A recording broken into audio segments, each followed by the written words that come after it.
Hi guys, this is Chandan Kumar Gupta. In this video, I'm going to talk about my machine learning project under Skyfi Lab, which is a prediction of house price using Boston dataset, which is available in Pandas library. So now let us quickly go to the libraries. First is a NumPy. NumPy is a library used to handle multi-dimensional array. It provides an easy way to perform vectorized operation. Next is a Pandas. Pandas provide easy to use data structures for data analysis. We will use pandas to load data into data frame object.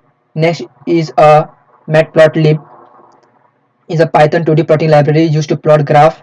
Next we have matplotlib.pyplot is a collection of command style function that makes matplotlib work like MATLAB. Next we have matplotlib.animation makes an animation by repeatedly calling a function. Basically it helps to generate the animation. Next we have sklearn. Sklearn is a free software machine learning libraries for Python programming. Here the function loads the Boston house price data set. This is a data set we will use to train and test our model. Next we have mean square error, which is used to compute the mean square error between the predicted value and the true values. Next we have train test split. This function takes the data set as a features and targets and splits them into two sets, a train set and a testing set. Next we have minimax scaler. Basically preserves the shape of the original distribution. It subtracts the minimum value in the feature and then divides by the range. Next we have IPython display HTML, which is used to display the resolution on the screen. So next step is we importing the dataset. Here we are going to load the Boston detail in a Boston variable and print its detail. So here we can see all the attributes and its meaning. So the number of instances are 506 and the number of attributes are 13.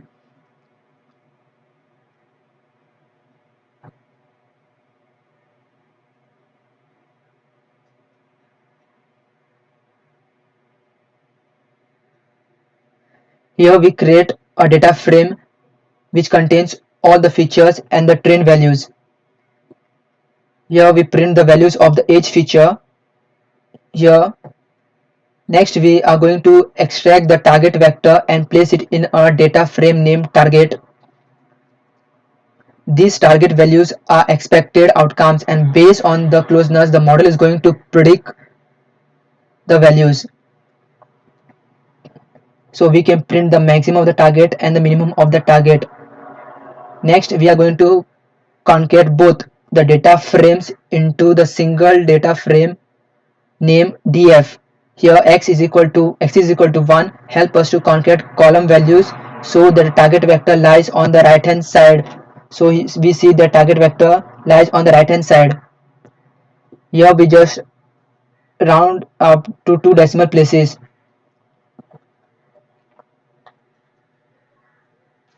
Next we calculate the correlation between every column and the data. Here to find out the correlation values we are using the def.correlation function to take the absolute values of the correlation. Here we extract the correlation values between the target and the feature value. Next we combine the correlation and the list features. We need to sort the list and to determine which list has the highest correlation values. For that we use the lambda. Lambda is used to select the zeroth values in a set of tuple. Here reversal is equal to true means that it will sort in a descending order. Next we unpair the two lists and we plot the correlation with respect to the target values as a bar graph using the matplotlib function. So we can see the bar graph depicting the relation. So we see that LSTH has the highest values, RM has the lowest values, and so on. Next we extract the LSTAT values and the target values from the data frame and place them into the respective x and y variables. Next we use to normalize the features. So if you want to see the values before normalization, we can print the first 5 values of y.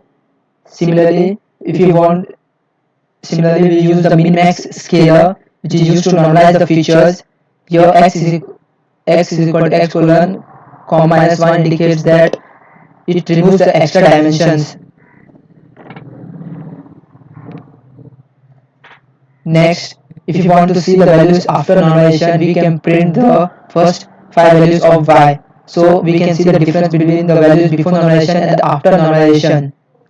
Next, we use sklearn function to split the data set. Here, test underscore size equal to 0.2 indicates that 20% of data is randomly sampled at testing data. Next, we calculate the error calculation function, and we similarly calculate the updated values of M and C. Next, we use the gradient descent function for optimizing function. Error. This function is used for error threshold. An error threshold is the limit below which if it falls then this training will stop. Next is the training part. We initialize the time, C and M values, and we see that our model has been trained and the time is taken is this. Next we use the plot the graph using the scatter function. Here we plot the regression line and the data points using the PRT function, where blue line indicates the data points and the red is the regression line. Next, we are plotting the error values against the time elapsed in training. So we see that the value was initially 0.07 and then slightly decreased to values of 0.01.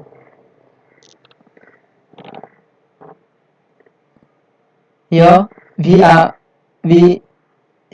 animate the regression line from its initial position to the final position. We slice the MC values by a fraction of 5.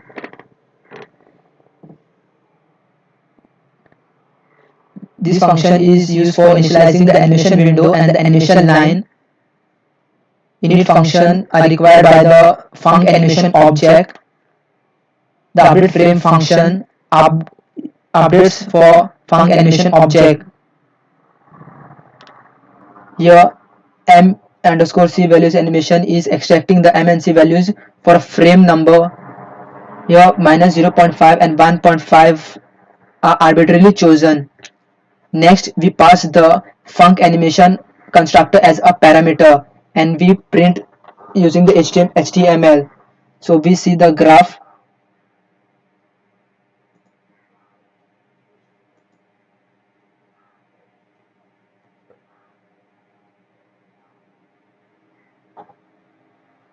So if we want to see the printed trained values, we can print the M and C values. So these are the trained values of M and C.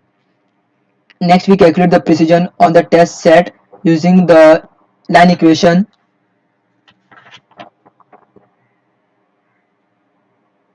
Here we calculate the mean square using the sklearn libraries. Next, here we check out how close the predicted value is to the target values.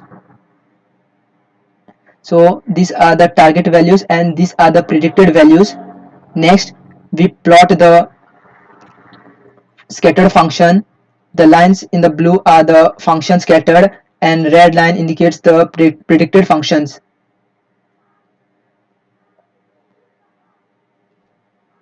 Next, we have used the reshape function using the numpy. If we use -1 for one of the dimension, the correct number is automatically computed at the runtime. So this function used to remove the extra dimension, and this is the same as the previous. So we can see that the target values and the predicted values. Thanks for watching.